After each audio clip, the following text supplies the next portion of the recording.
So, so welcome everybody. My name's Steve Lester. I'm the science director here at the Center for Health, Environment, and Justice. Uh, just briefly, for those of you who might not be familiar with CHEJ, we were founded in 1981 by Lois Gibbs, who organized the community at Love Canal in Niagara Falls, New York. Our primary work involves providing organizing and science support to grassroots community groups nationwide.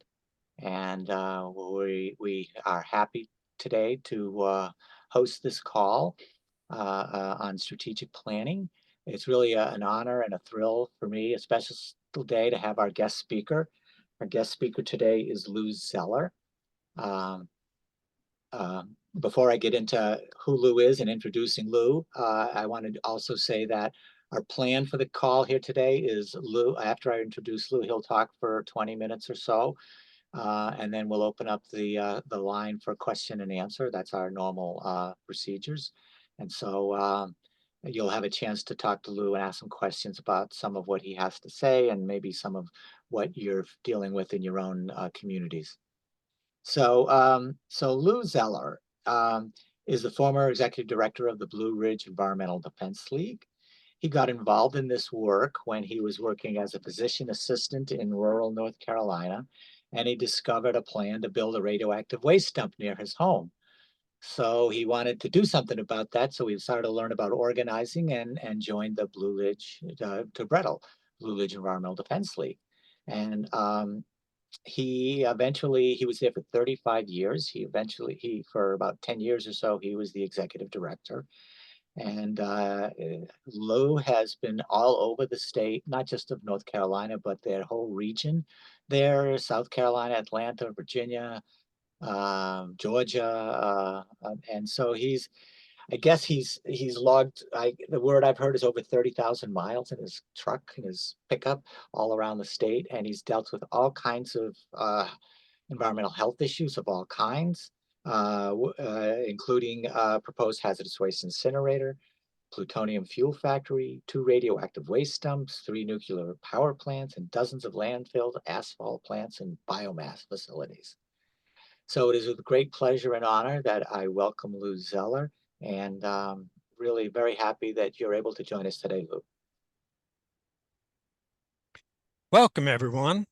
My name is Louis Zeller, and I'm pleased to be here today, and thank you for the invitation to be here. Strategy is a plan to achieve a goal under conditions of uncertainty with limited resources and facing opposition. That's a quotation from Practical Radicals, a book written and published in just last year by Stephanie Luce and Deepak Bhargava from City University of New York. And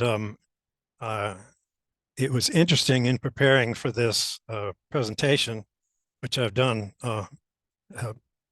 many times before. There's always something new out there. And I was pleased when I read Practical Radicals to see that it harkened back to a long history of community organizing and strategic planning, back to people like Bill Moyer and Saul Alinsky, George and Barrett Lakey, Gene Sharp, and others. From some of those earlier resources, the definition, a strategy is the overall design for building the power to compel someone to give your organization what it wants. So over the decades, these two definitions have remained front and center. One of Brettle's early mentors, Bill Moyer, created a model of the stages community groups see during movements for social change. Moyer's observations are based on his experience working with the Southern Christian Leadership Conference, with the Anti-Nuclear Power Clamshell Alliance, and other movements. The result was a movement action plan which can be applied to any social issue at any time in its development. It's helpful because it allows us to see how far we've come, how far we have to go. Movement action plans of enormous value because it helps people working for social change to say, stay the course when we're winning, change course when we're losing, and how to tell the difference. I have a slide here.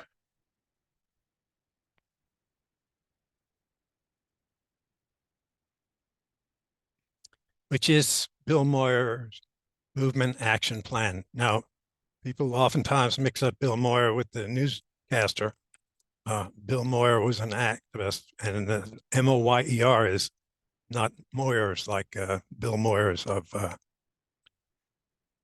the writer. Movement action plan is the 8-stage life cycle of progressive change movements.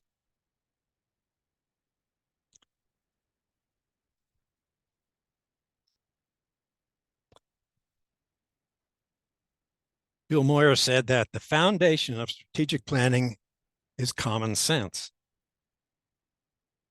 In this way, it's similar to the ways that a student makes a plan to attend and graduate college, or a family makes a plan to establish a home. For an assembled group of people, making a strategic plan requires answering 4 basic questions. 1, what is our goal? 2, where are we now in relation to that goal? 3, where do we want to be at some point in the future? And 4, how do we get from here to there? To begin, the first 3 questions should be asked out loud and discussed in turn by as many members of your group as possible. If there are differences in answers or conflicting points of view, make note of them. They may be useful at some point. For example, the group's goal can be as simple as to prevent a toxic waste dump site, or to establish a countywide transportation system. Brevity and clarity are most productive to making progress at this level of the discussion. Question 4, how do we get from here to there, is the most challenging. It is the central focus of any campaign planning session. Strategy and tactics flow from this understanding.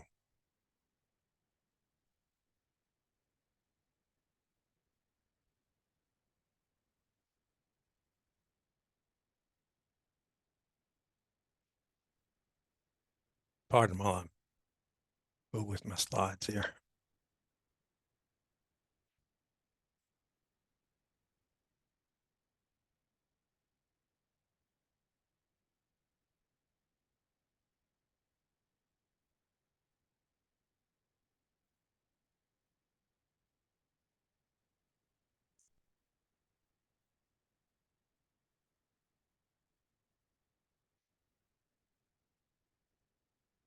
Okay, did the slide change there, Stephen? Yes. Yes. Thank you. Okay.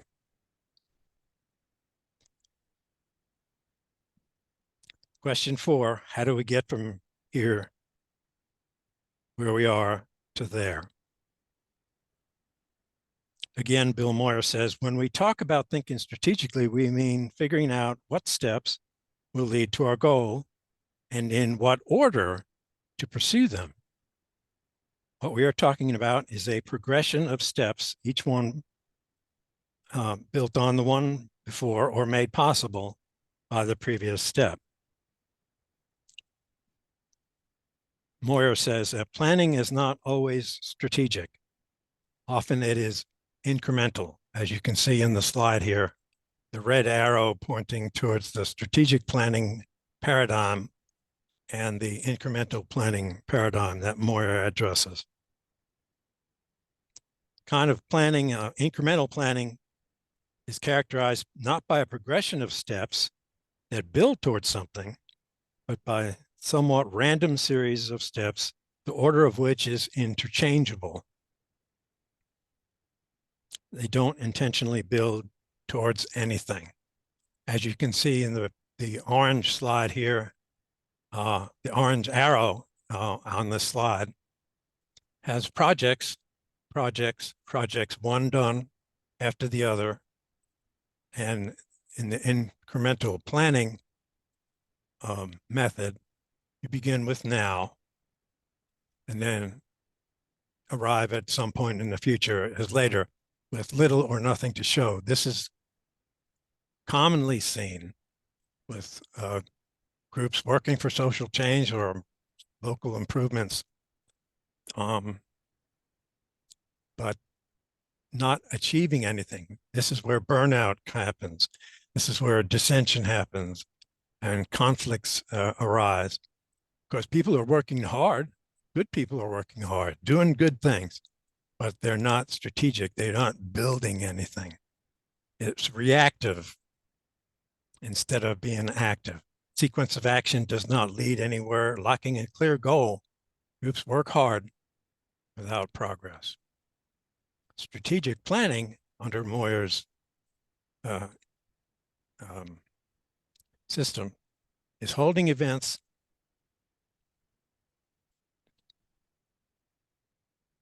and making others respond to you. Strategy is key to achieving this goal.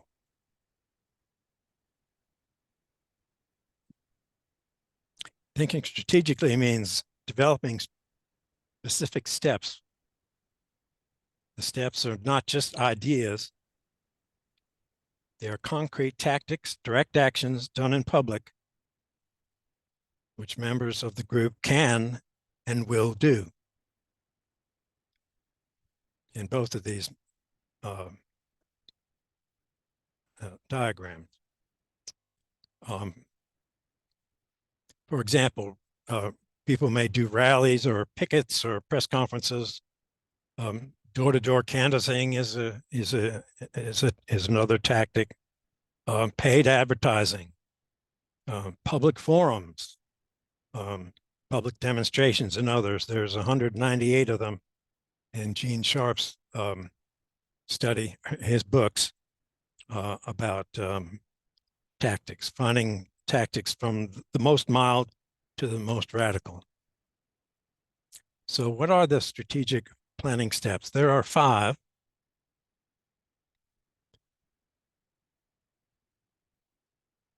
But it begins with a vision. And a vision is necessary because you can't build what you cannot imagine. So there's power in vision, which can help motivate people to act. Visioning also reminds us of our potential, not just as individuals, but as a collective. For example, walking into a room full of people that are trying to organize, well, we'll commonly ask them to say, close your eyes. There may be 30 or 40 people in the room. And imagine what your community will look like in 10 years. This is one way to establish that unified purpose or the vision which drives your campaign. Some groups require a little bit more than that suggestion. So there are devices which can be used.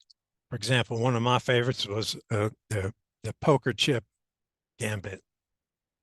Everybody that comes into the meeting reaches their hand into a paper sack, which I'm holding or someone is holding, which is filled with blue and white poker chips and one red poker chip. When the group has settled down, everybody's got their poker chip. It's time to ask, okay, who got the red chip in this room? That person there'll be somebody who got the red chip. I'll ask them to stand up and tell us a little bit about themselves. They will talk about their schooling, their home, their families, or whatever. And then we will say, thank you.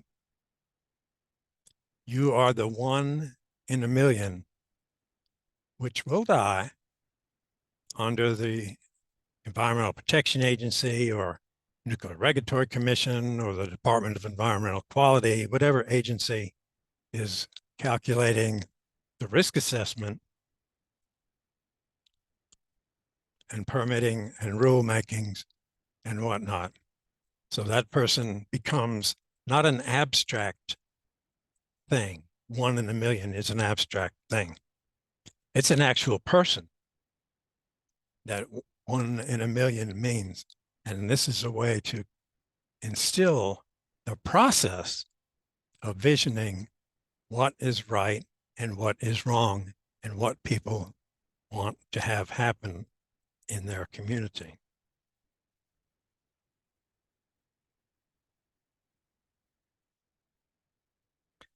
So strategic planning begins with that vision. Then you have goals, of course. There's long-term, intermediate, and short-term goals. Goal setting. Long-term, what are the ultimate objectives of your campaign? Intermediate, what constitutes an advance in the overall campaign? And then the short-term goals, what partial victories lead to increased resources, ability, and power. Power is vital to any successful strategic campaign. Another factor in strategic planning is organization. What organizational resources can you bring to the campaign now? Resources, of course, are money, personnel, materials, talent, status, etc. List specific ways to strengthen the organization with additional resources by expanding the leadership, comes with gained experience, adding members, and raising funds. If there are organizational problems, it's best to deal with them as anything, any problem is just something else that needs to be solved. Another factor is allies and opponents. Allies identify those who care about the issue enough to help you. Some people will automatically be ready to help you. Some people may never help you. And then the vast majority of people are in that middle ground where that don't think they have a dog in that fight until they are reached out to and invited in.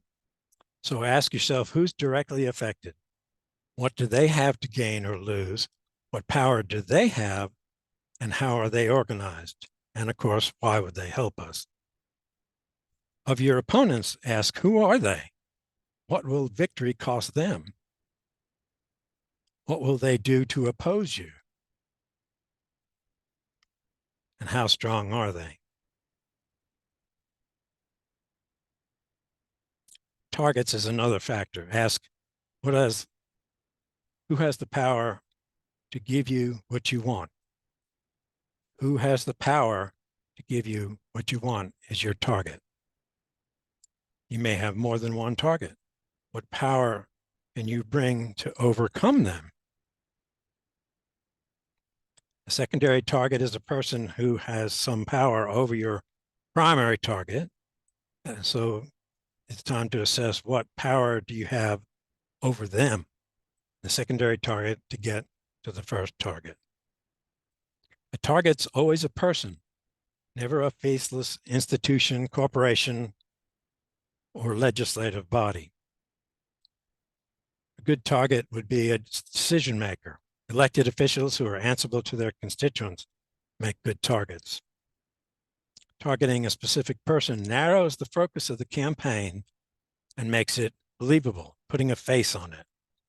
And it takes advantage of human factors in your target, such as fear, guilt, ambition, and desire. For example, in a rural county meeting, the commissioners announced their unanimous vote and refused to allow a large body of people who had assembled to comment. No law had been broken, but it was not fair.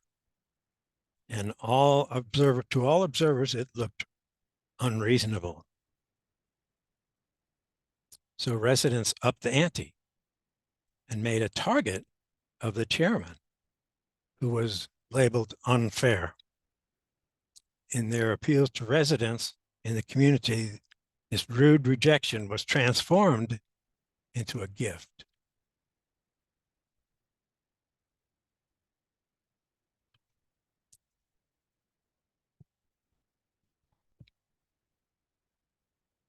Where the rubber meets the road is tactics. Tactics focus on the target, make specific demands, build the organization's power, and is in some way unexpected. Also, it is something which can be done by your organization. For each target, list tactics that can best make the group's power felt. Tactics should be flexible, creative, specific, make sense to the community and to allies, and have the added element of power. That is, it's not purely symbolic. Good tactics may place your opponents in a dilemma. In other words, none of the available options are good from the target's perspective. In this context, we think a win-win situation is they do A and we win, or they do B and they lose. Let me give you an example. A well-dressed person at a public meeting stands up politely but firmly, tells the chair that many people have come to express their opposition. The dilemma: decision makers must either have people ejected from the room one by one, escorted by security, alerting the community that something must be wrong, or the target can let people speak, allowing them, that is us, to alert the community. Either way, you win.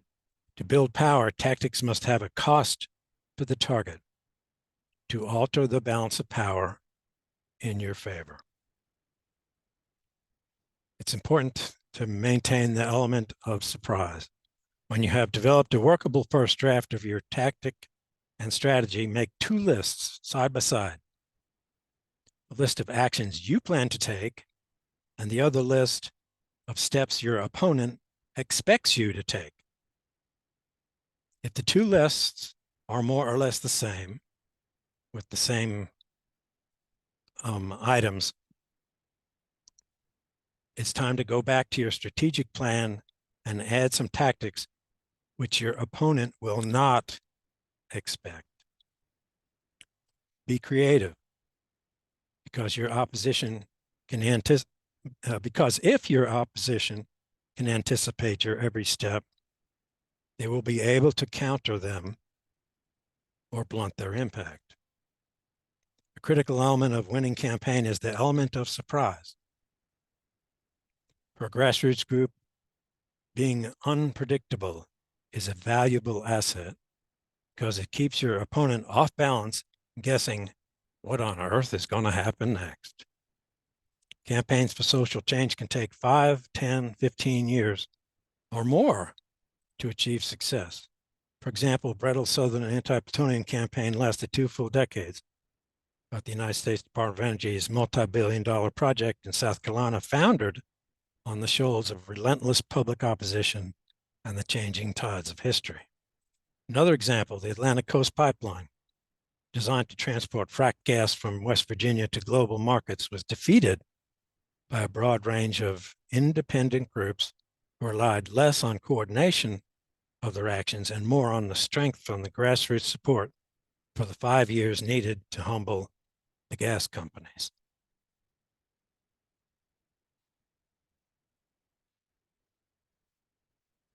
Regarding the mix of elements dealt to us in any campaign, Brettel founder Janet Marsh used to say, "Every hand's a winner, every hand's a loser." That's the Gambler country song.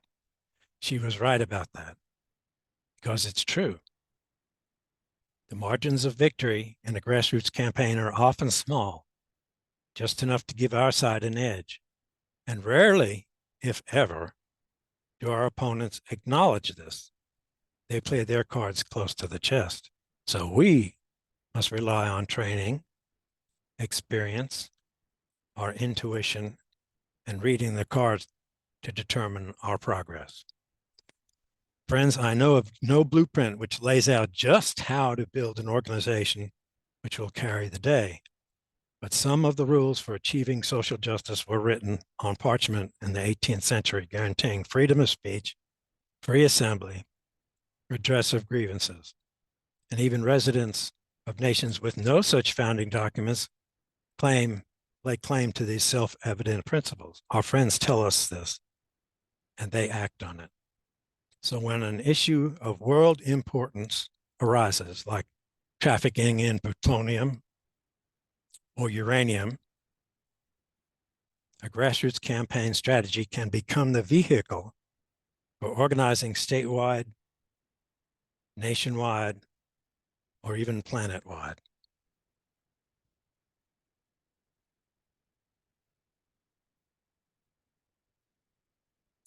I've covered a lot of material. Maybe it's time for some questions from the assembly.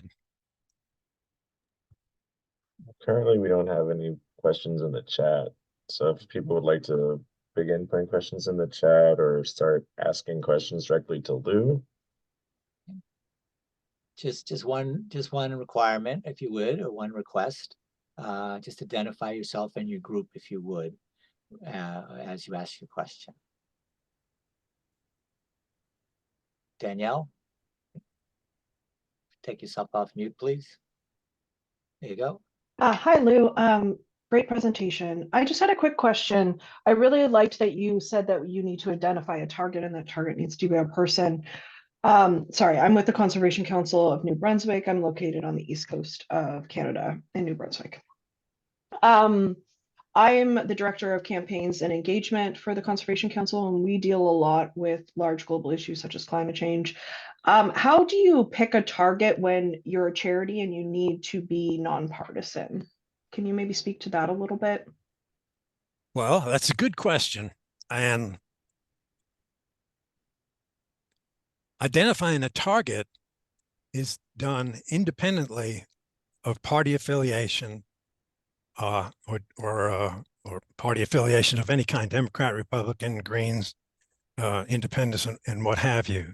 So it's careful to, when you pick that target, that you not use any partisan rhetoric or labels or identities. The example I gave about being unfair does not indicate, progressive or conservative.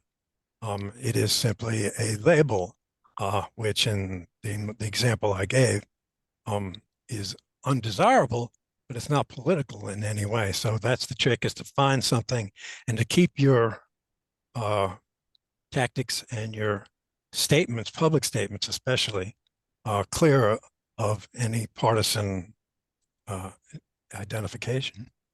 So ultimately, it's more the target of the person that has the power to make the change or do something about it, and less about the party or the organization that they represent? Exactly. Okay, perfect. Thank you.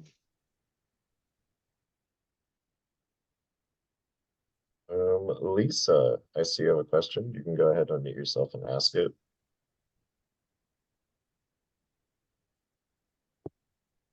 Hi, my name is Lisa Wynn. I'm with a group called Ditch the Dump from Southwest Ohio. It's clear that they target areas of low income, and in this case, it's an area that's not zoned.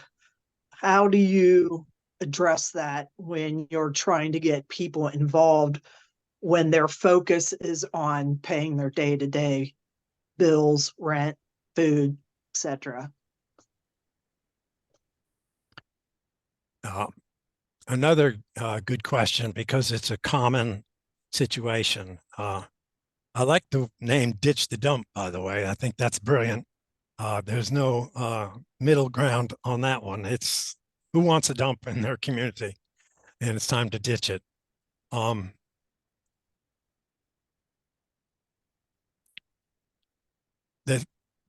The key to organizing in a community is to make it easy for people to help you, to invite people in.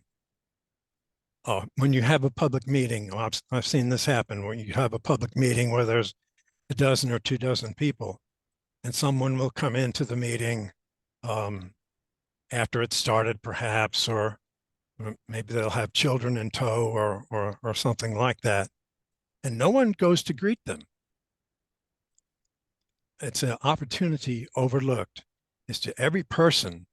In fact, you don't know which person is going to be the most valuable to your campaign, but every person should be welcomed, which helps you to spread the load amongst more people.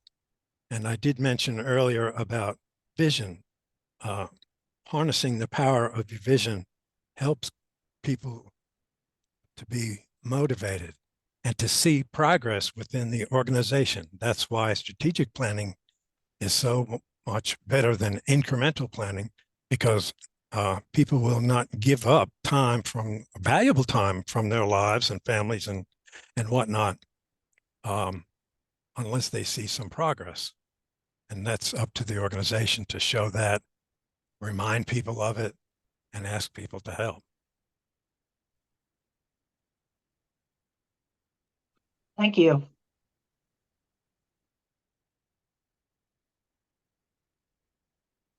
Hunter, any other questions in the chat or anything? Because I have a question.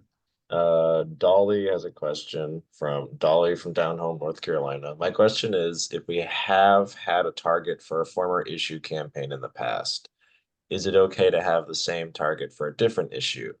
We are on our second issue campaign, and both issues have primarily targeted the chair of our community commissioner. We didn't win the first issue, if that matters in our situation. A repeat offender can be used any number of times in a campaign on a separate issue. The issue is less important in that case than the individual who is stonewalling your progress, fighting you at every turn. If they make the mistake of opposing you a second time, then you can build upon the reservoir that you have built up with your first campaign. Whether the first campaign win, lose, or draw, you have framed the issue at least. And there's no harm from our side in targeting the same person.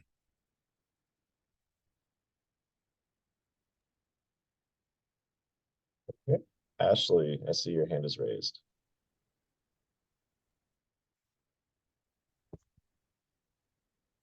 Hi, how are you all? Thank you so much, Lou, for the presentation. My name's Ashley Bernal, and I'm part of a group in St. Louis, Missouri, that is working to engage our community and the public about radioactive waste that has been left for me near my kids' school since the 40s. And so I'm very curious to hear maybe from Lou or other folks' perspective, what kinds of outside of the box tactics have been utilized in other campaigns?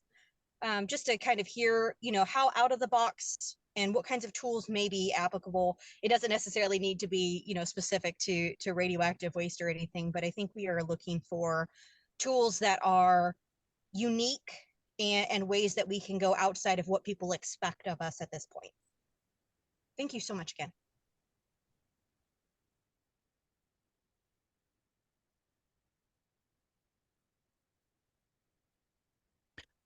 Creative tactics is, if there's a part of this kind of work that I really enjoy, is coming up with something creative.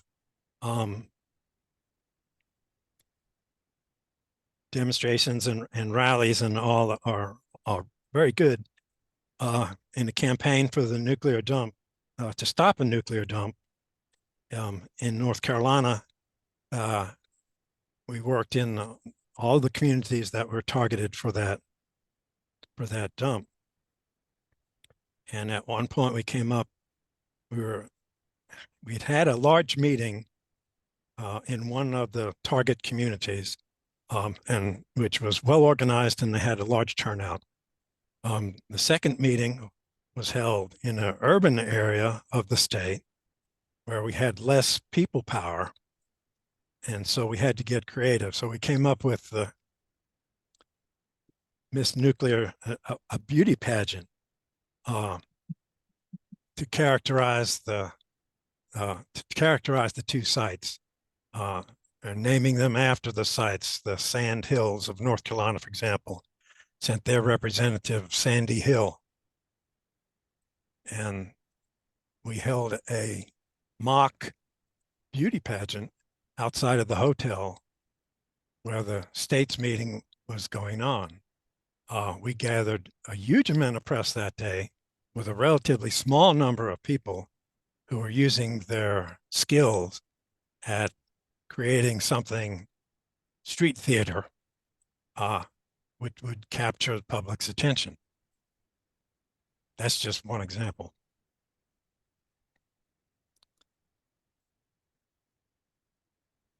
Lou, I could add one if you want.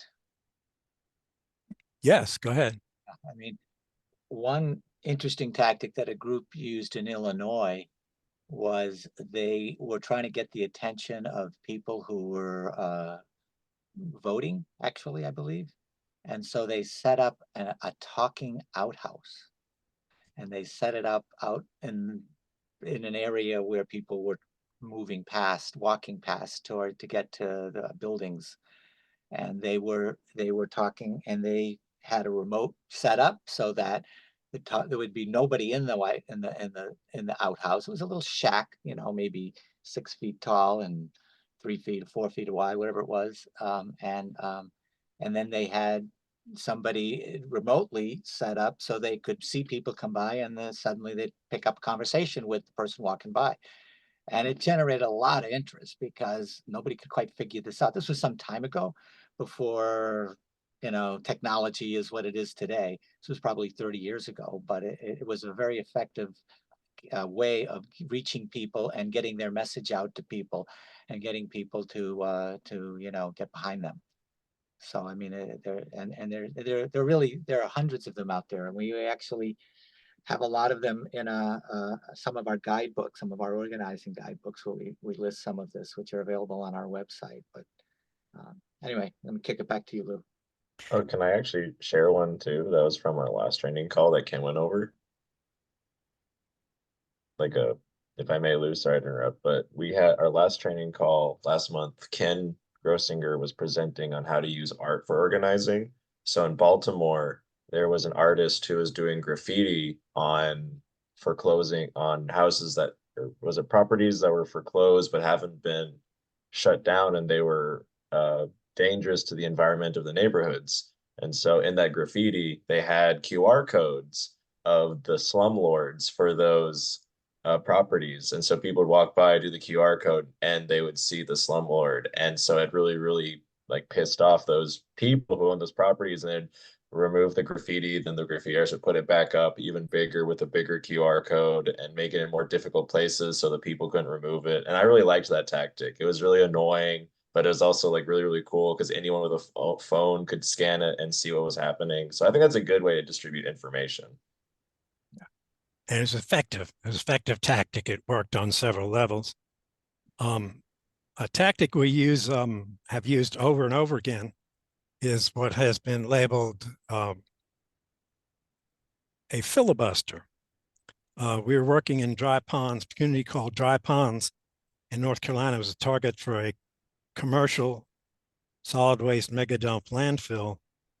And the first hearing held by the county was held near the county seat where the population center was. And at the first hearing, the waste dump company, was given the floor first. And then after 45 minutes presentation, and after most of the press had left, people from the community were given the opportunity to speak. There was a second hearing scheduled with a less populated area of the county, which I think the county thought was a coup on their part to take over the public. But when we went to the second community, which is called Valdez, we reversed we reversed the tide with a little bit of planning. we had one person stand up at the very beginning of the agenda. County manager was in charge of the hearing, which they thought was going to be a repeat of the first hearing. And Leah, the woman, said that since the company had had first opportunity to speak at the first meeting, that she believed that the people in the county should go first during this hearing. Of course, county manager tried to hush her up and gavel her down, but we had anticipated that by planting another dozen people or so in the audience saying, yeah, Leah's right, we should be heard first. Much to our surprise and delight, it started happening. Not only the people started to raise their voices, not just the 12 people we had planted in the audience, but everybody thought it was fair, and right on the terms that Leah had spelled out. So the county manager relented. He allowed all the people in the room to speak before the company made their presentation.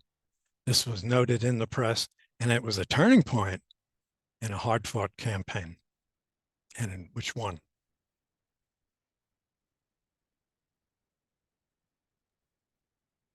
Morgan, I see you raised your hand if you'd like to go.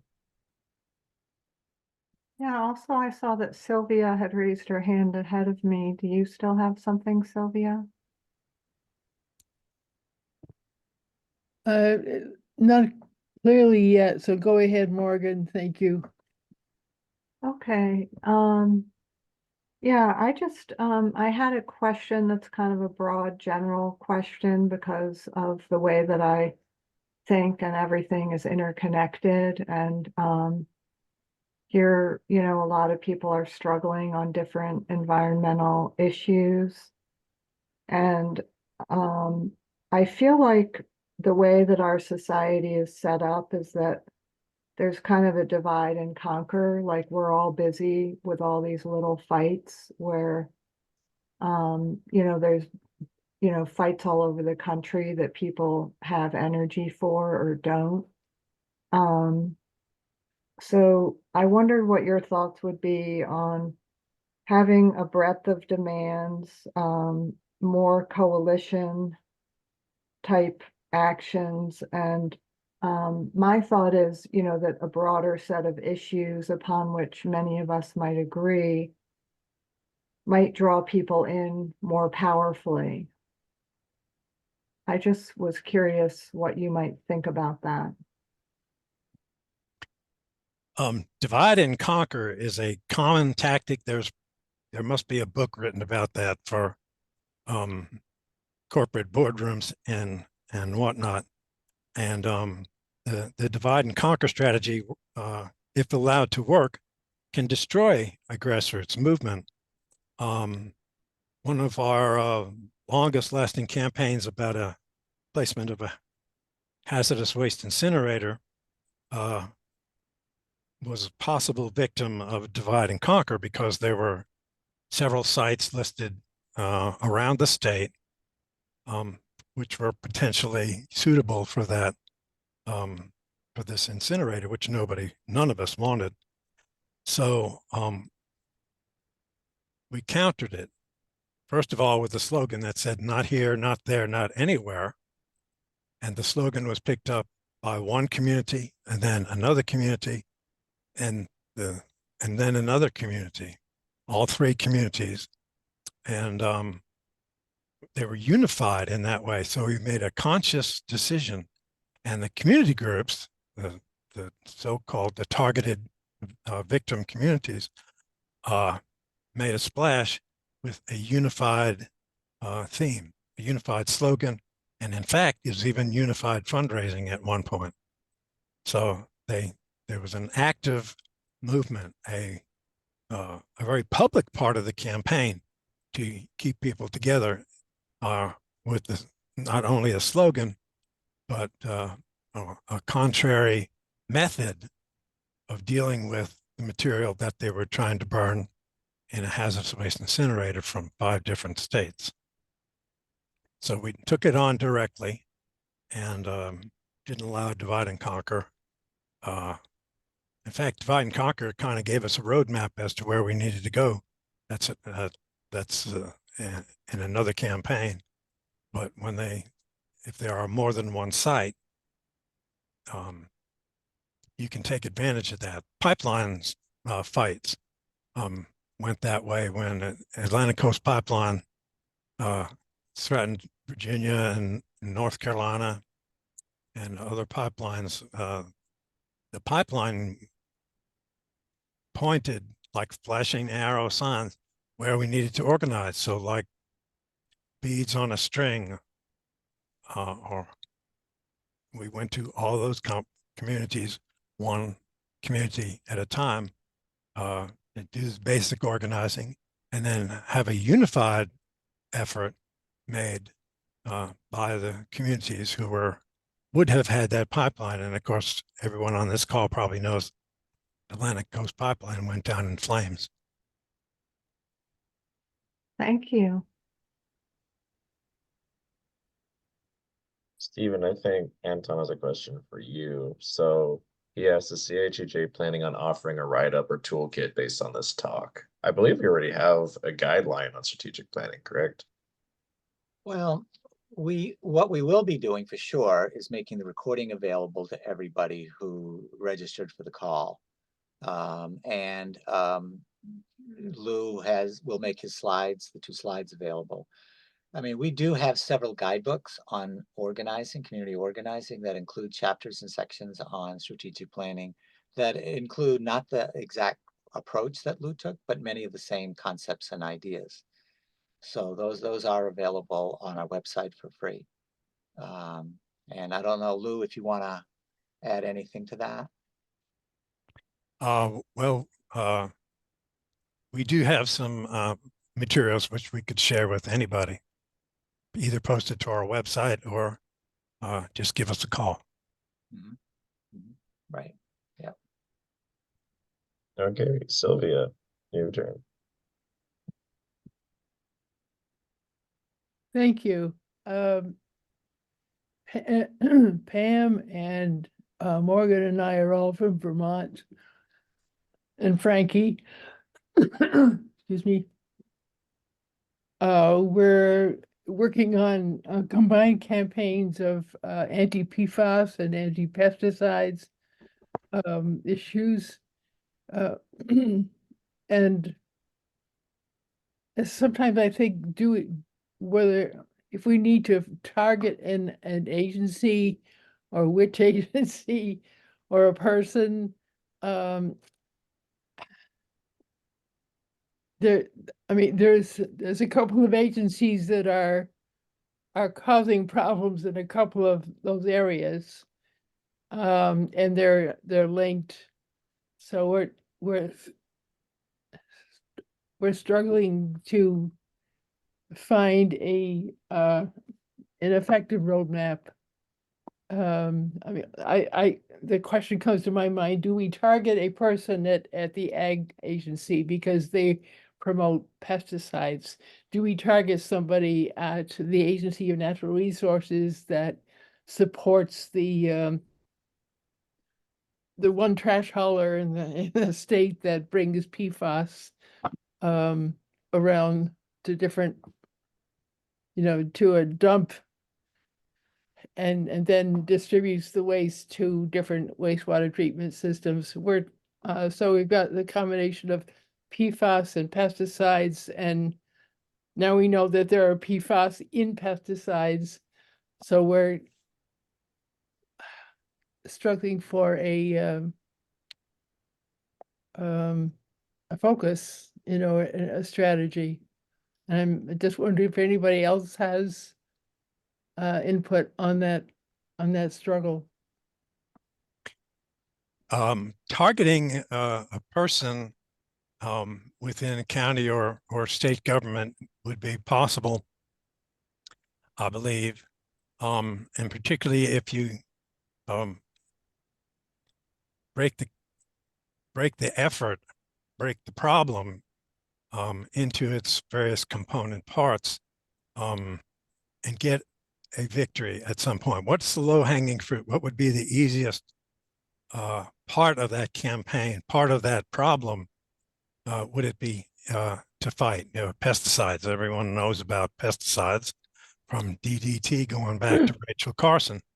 PFAS may not be the one. I'm not recommending this. I'm just saying take it apart and work on one aspect of the campaign.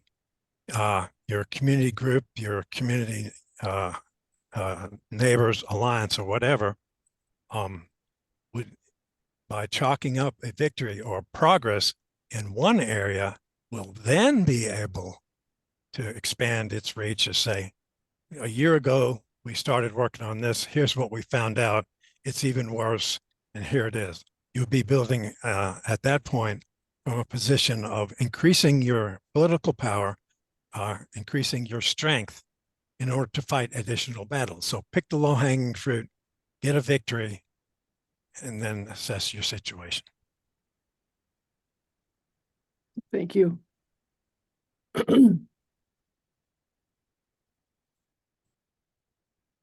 Lou, let me ask you a question, if I can. And that is, Anita, were you finished? Did you have a follow-up or anything? No? Okay. Sylvia, I'm sorry. So, Lou, here's my question for you. If a group has not begun the strategic planning process yet, but they may have been around for a year or whatever it might be, what's your advice on how to sort of restructure or rethink or reorganize themselves so that they can begin to approach things in the way you described? Groups that last long enough to see the victory in a campaign, which can be years long, take care of their own people. I've seen groups have an annual party at holiday season, or they have regular get-togethers where they have a barbecue fundraiser, and not specifically to talk about issues perhaps, but to say, how are you doing? What's happening? I haven't seen you in a long time. Community organizing is about people. It's not about issues. So if you have a long stretch in the campaign, you're on a much firmer and solid ground by having events which people will invariably talk about the problem, but it's not necessarily for the purpose. I mean, what about Valentine's Day? What does your group do? Mm-hmm. Yep. Yeah. Oh.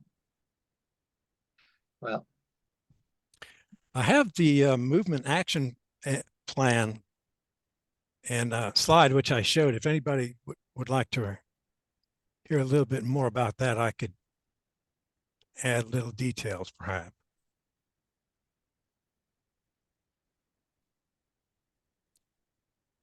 I know this is a scary looking slide, but it is Bill Moyer movement action plan. And this copy is rather old, but before there is a social movement around a certain injustice, the body politic seems to be asleep. That's step 1 and 2 here. Columns 1 and 2, business as usual. Toxic waste is being dumped, for example, office holders looking the other way, public opinion preoccupied with other things. Business as usual. Then stress builds up and the body politic wakes up in stages 2, 3, and 4. More and more the public notices what's going on. And the office holders get busy reassuring the public that they are taking care of the problems and it's okay to go back to sleep. In each of stages 2, 3, and 4, the movement's growth is in a different place. Normal channels fail, conditions ripen, and then there's a takeoff, some trigger event. By stages 5 and 6, majority of the public agrees with the movement that change is needed, whatever that is. Nuclear power is too dangerous. There's a debate about possible alternatives, which you have helped to foster. Stage 5 is a letdown time for activists. Sometimes it can be tricky. Some movements die at this stage instead of moving ahead to success. Activist failure, sometimes they win the majority of the public, but as you can see, the public awareness, public opposition, and public support are at different levels there. At last comes success in stages 7 and 8. Many other office holders are proclaiming that they really wanted these changes all along, while some of the holdouts are being voted out of office. New groups are spinning off the main reform movement to start the process all over again. So this is what Moyer has identified in social movements, environmental movements, civil rights movements, and others, to kind of gauge where you are in a long campaign, which will recognizing where you are, how far you need to go. And so this guide is useful for any type of campaign.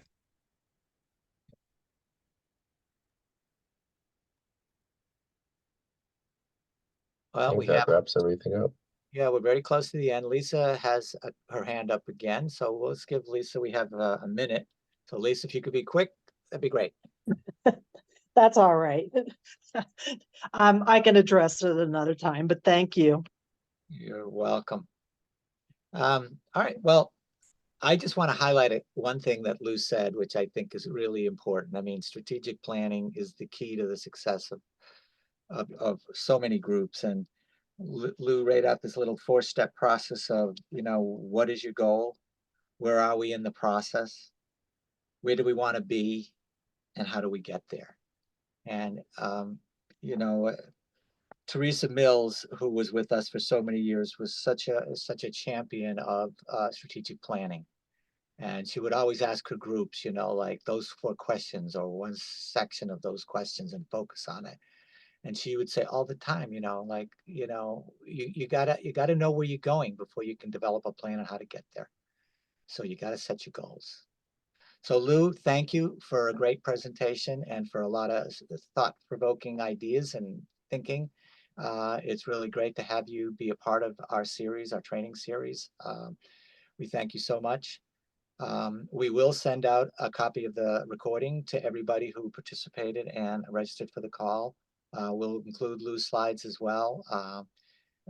You know, if we have other strategic planning documents from our guidebooks, or if Lou has stuff from Brettel's inventory and library of stuff, we'll try to refer people to that stuff as well.